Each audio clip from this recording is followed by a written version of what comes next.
Hello, welcome back to a chapter day. Happy Friday. We have made it safely through another week. And today I'm going to be reading 2nd Chronicles chapter 23. Yesterday we saw Ahaziah, the son of Jehoram, not making good choices. He kind of walked in the same way as Ahab's house, and he married Ahab's daughter. So Jehu, who was prophesied by God to take over, to eradicate everyone from Ahab's home, because remember, he married this woman, Jezebel. What kind of offspring you think they are going to have? And he married, this Ahaziah king married one of Jezebel's daughters. So he in turn ended up killing his, was it he? Uh, his mother, Lord of mercy. His mother killed her grandchildren, or killed Ahaziah's grandchildren, while his father had killed his brothers. His grandmother, oh, his mother killed his children. Oh, my gosh, it's just a line of crazy stuff just happening because these people are marrying outside of God's will. And anytime you do that, when you marry, you align yourself with someone spiritually, and people don't recognize that it's a spiritual connection. That's why it is of God. God ordained marriage with Adam and Eve in the garden, and then when Satan saw that Eve strayed away from Adam, he decided to pick on Eve because Eve was the weaker of the two at that point, spiritually. That doesn't happen in every marriage. A woman is not always the weak of the two. The spiritually weak one is the one Satan picks off, like hyenas at a prey. And it just so happened that the wickedness that permeated through the children kept being passed down through the generations, because again, children live what they learn and learn what they live. So anyway, we had Athaliah, the mother of Ahaziah, killing his children, which were her grandchildren, and one of them was spared, Joash, and he was hidden away in the temple for 6 years. So let's see what happens now. Chapter 23. And in the 7th year, Jehoiada strengthened himself and took the captains of hundreds, Azariah the son of Jeroham, and Ishmael the son of Jehohanan, and Azariah the son of Obed, and Masiah the son of Adadiah, and Elishaphat the son of Zikri into covenant with him. Okay, so Jehoiada must be the king of, is it Israel? Because I am thinking Jehoram was the king of Judah. Okay, but Jehoram, he was killed. So I guess Jehoiada is who's taking after him. I'm not sure. Let's read on. Verse 2. And they went about in Judah and gathered the Levites out of all the cities of Judah and the chief of the fathers of Israel, and they came to Jerusalem. And all the congregation made a covenant with the king in the house of God. And he said unto them, Behold, the king's son shall reign, as the Lord had said of the sons of David. Okay, so Jehoiada must have been a priest. Okay, he was not a king. He might have been one of those, if I remember from Kings, he was one of the priests who were aware of the hiding of Joash, Jehoram's son. So that's why he is going to get reinforcements around Judah. So maybe they could, how should I say, make Joash king. So let's see what happens. Verse 4. This is the thing that you shall do. A third part of you entering on the Sabbath of the priests and Levites shall be porters to the door. And a third part shall be at the king's house, and a third part at the gate of the foundation. And all the people shall be in the courts of the house of the Lord. But let none come into the house of the Lord save the priests, and they that minister of the Levites. They shall go in, for they are holy. But all the people shall keep the watch of the Lord. And the Levites shall compass the king round about, every man with his weapons in his hand. And whosoever else cometh into the house, he shall be put to death.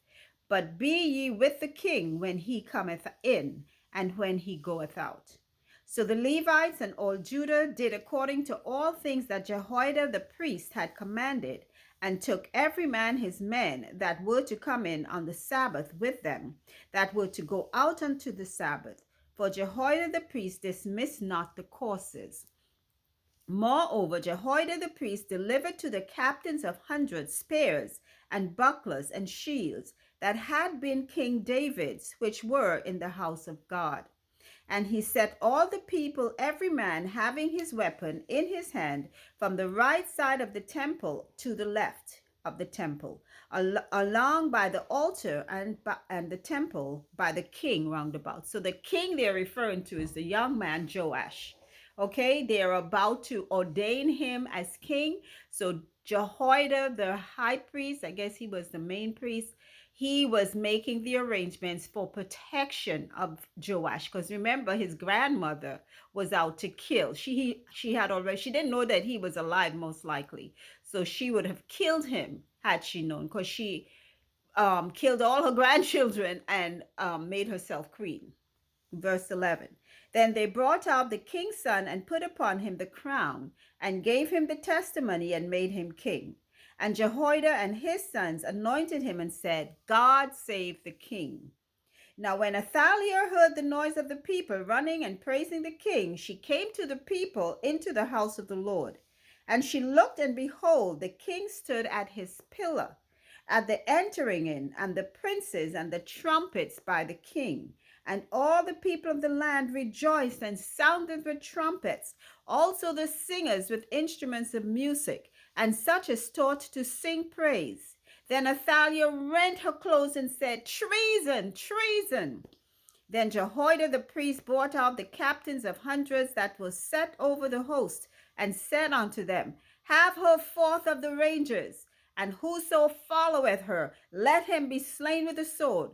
For the priest said, Slay her not in the house of the Lord.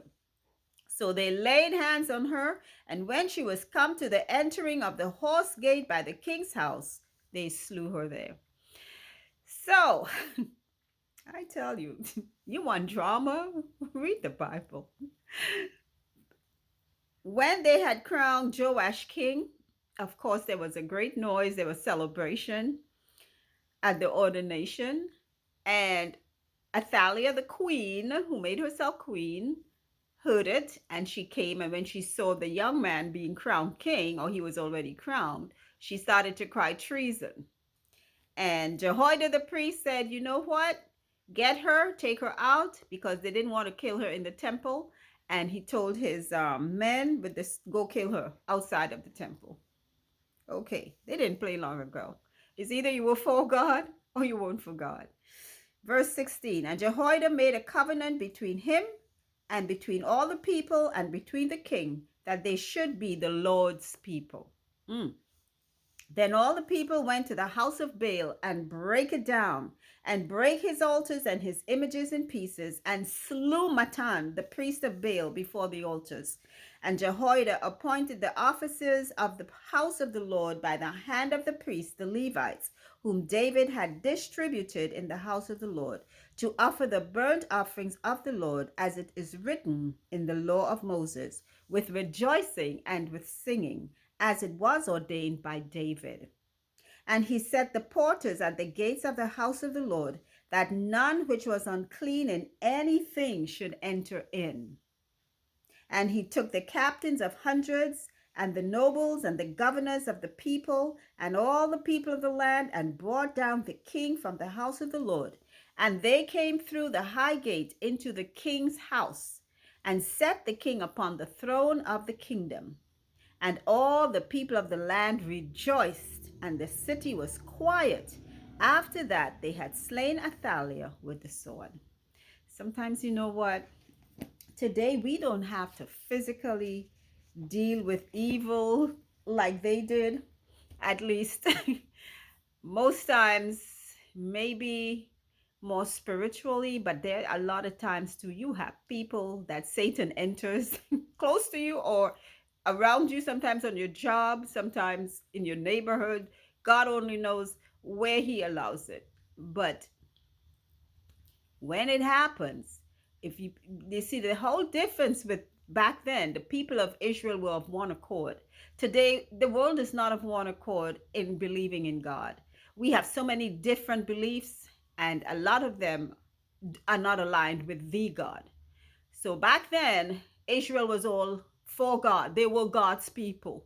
Okay, all of Israel, the 12 tribes and the people pertaining, were God's people or supposed to be God's people. We don't have that today. So when they were ready to eradicate evil, they did it. They were under their own jurisdiction. So there were no other nations to come in and say, hey, that was wrong or whatever. They got rid of evil. Today we have to fight evil individually. We are collectively the new Israelites, the new Jerusalem. But our battle is not fought collectively anymore. Collectively, it's fought from Satan's viewpoint. But when we have to deal with Satan, it's on a one personal, if you understand, a personal level. He's not attacking us as Israel. Even though he knows the people around the world, God has his people around the world. The Israel, the New Jerusalem, the church of God is made up of people around the world, globally. Okay, there's no one set of people that belongs to God in any nation or any part of the world. We are all over the world. And it's not any one denomination. We are made up from every corner, every belief.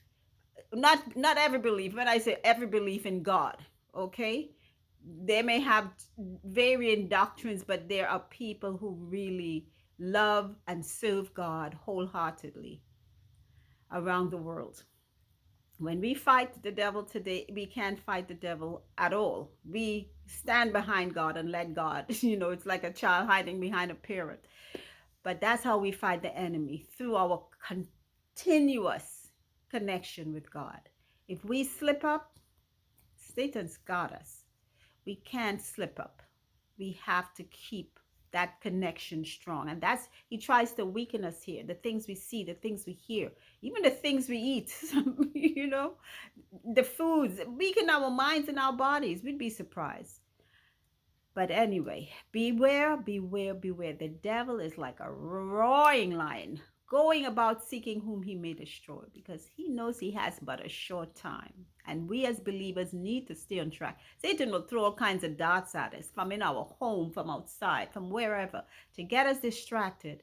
And we have to pray and ask God to handle that situation, and that we can keep our minds focused. Because from the time we start sitting down and thinking about all the stuff we have, we can't fight that. That's God's battles, like we read days before. Stand still and see the salvation of the Lord.